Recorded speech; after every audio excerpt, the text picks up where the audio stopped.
Dustin Poirier versus Michael Chandler takes place this weekend in the People's Co-Main event of UFC 281, Adesanya versus Pereira, and I can't wait for this fight. I'm really looking forward to it. You can put Dustin Poirier in there with anyone, and it's going to be an amazing fight. You can put Michael Chandler in there with anyone, and it's going to be an amazing fight.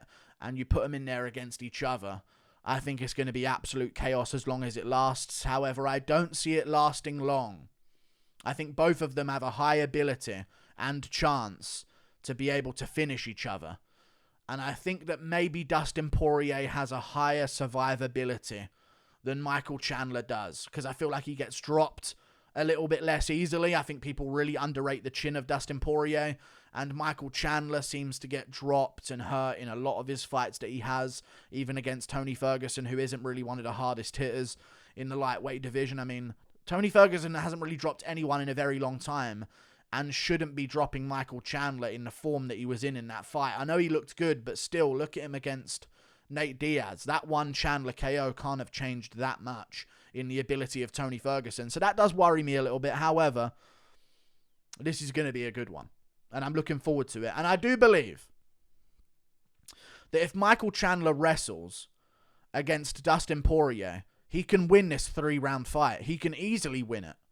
But I just know he won't, because I've picked him to have a wrestling approach against other opponents, and he only seems to do it once he's completely concussed and barely knows where he is. And even when he's in that condition and he does it, you can see how effective he is when he wrestles offensively. The dude's an amazing wrestler. But it takes him getting dropped by Tony Ferguson to even shoot a takedown. And even when he's semi-concussed and he's on the back foot and he's being beaten up a little bit, he can still ragdoll Tony Ferguson to the ground and keep him there and beat him up until the end of that round and arguably win it back for himself despite being dropped. I don't know why he doesn't do it more. He waited till the second round after being dropped by an uppercut from Gaethje to go for a takedown there as well, and showed that he had the ability to try and get Gaethje down, but just was too out of it. And I think he even slammed his own head on the canvas while doing it to establish a dominant position and do anything with it. So I'm not going to trust him to shoot takedowns and wrestle with Dustin Poirier. And the problem I have with that is, that means he's going to have to get rocked if he's actually going to shoot takedowns. And the double problem with that is that if you get rocked or hurt by Dustin Poirier, he finishes you. Unless you're Habib. And you got to be Habib to stop it from happening.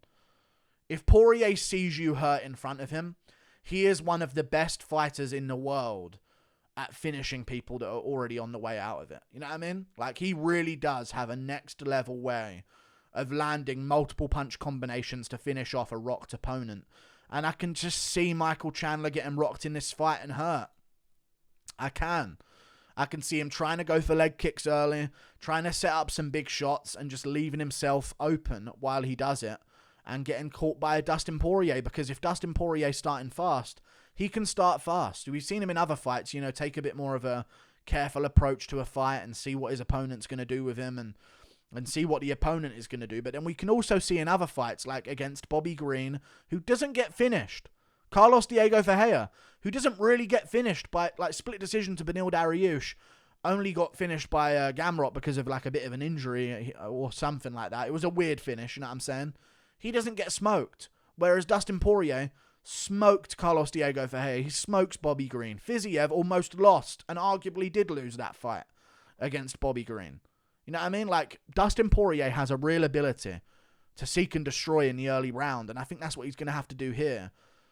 But does he get Michael Johnsoned is the question. Does he get caught being a little bit too aggressive by Michael Chandler? And I'm going to go with no. There was a part of me that was thinking to myself, you know what? Maybe Chandler's just got the hunger factor right now, and maybe Chandler's going to catch him. Maybe Dustin Poirier isn't really all into his career anymore, but Tony Ferguson just doesn't look the same.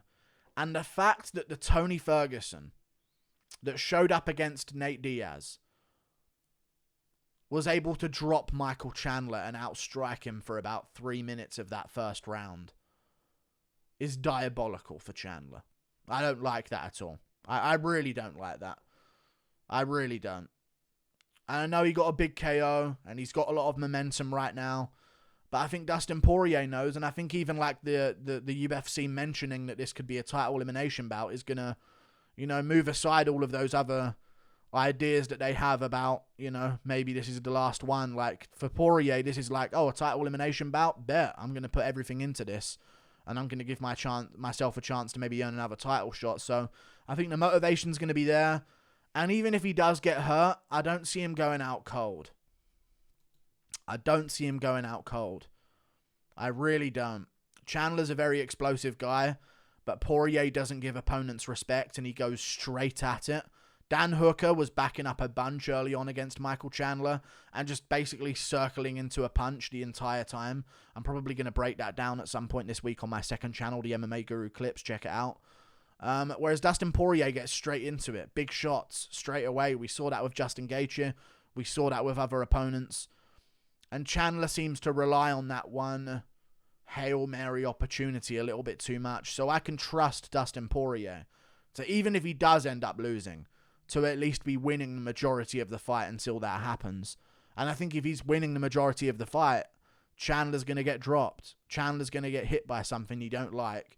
His boxing's a little bit sus at times. His boxing defense is quite bad. Poirier's head movement's very good. He's got very good boxing defense as well. He sees all of the shots coming. I think it's going to take a hook or an uppercut or something around or underneath to put away Dustin Poirier or rock him or hurt him. Chandler's shots seem to be massive, loaded up, explosive movements straight down the pipe. And I just see Poirier seeing them coming, tucking up, maybe taking some big shots straight on the face, but just being able to take them and give them back. And I don't see Chandler being able to take them and give them back. I see him being able to give them, but I just think as soon as he takes a big shot on the chin, he's going to start crumbling in this fight. I really do. I think he's going to start crumbling. But he's good. Chandler's very good. Also, when it comes to even if it does make it to the later rounds, which I don't believe it will do, if it does make it to the later rounds, I do trust in Dustin Poirier to push when he needs to. Michael Chandler seems to get kind of lost in the moment sometimes. We saw that with Justin Gaethje.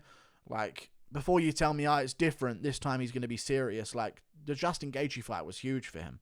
He was serious for the Justin Gaethje fight. He just gets lost in the moment and starts playing up to the crowd. And I feel like Poirier is at the point where it's just strictly business for him at this point. He needs to get the win. Otherwise, it could be over for him. If he loses this brutally, I could honestly see him retiring if he can't get a big money fight elsewhere. So, yeah, I reckon I'm going to see Dustin Poirier land a decent combo, finish it well, and clip Chandler on the chin, and then follow up with some big shots afterwards and put Chandler away. Maybe he takes some big shots. Maybe he gets hit with some big ones and rocked a little bit and has to recover himself and move while Chandler's hunting him down, swinging massive shots. But I think once the chaos settles just for a second, we're going to see the skill difference in boxing between the pair of them. And that skill difference is in favor of Dustin Poirier as far as I'm seeing. It really is. You know what I mean? And I know Michael Chandler does have KO power, and he's very good. He is, and that power is always going to be there. But it's not every time. Yeah, I mean, there's levels of opponents that can make it pretty difficult for him. And he does put a lot of people away. Don't get me wrong. But then Brent Primus takes him to a decision. And then Yamauchi takes him to a decision as well. And this is arguably a more athletic, whatever that. I can't speak today, which is why videos are late, because I've got this. You see that? It was way bigger earlier. And it keeps getting caught on my tooth. I keep biting it in the middle of my videos. It's messing me up all day long. It's actually annoying me. But either way. He didn't put out Brent Primus. Didn't put out Benson Henderson the first time in 2016. Sure, you could say he's found himself a lot better chances at finding that shot. But I'm just saying there are chins out there that exist that can take the power of Michael Chandler. And at the end of the day, this isn't heavyweight. So I'm not going to rely on that one shot. I'm going to rely on a more consistent amount of shots that Poirier can land on Michael Chandler instead. So yeah, that's what I'm going to go with. Chandler's dangerous though. But again, 36 years of age. Poirier's 33. If anyone's going to be carrying injuries into this, it's more likely going to be Chandler. You know, Poirier's got a reach advantage over him as well. I just think this one's in the bag for Dustin Poirier. just clipping him, following up. After a bit of chaos early on where both guys land some big shots, I reckon we're going to see Poirier take the cake in this one and finish Michael Chandler. And what's next for the winner?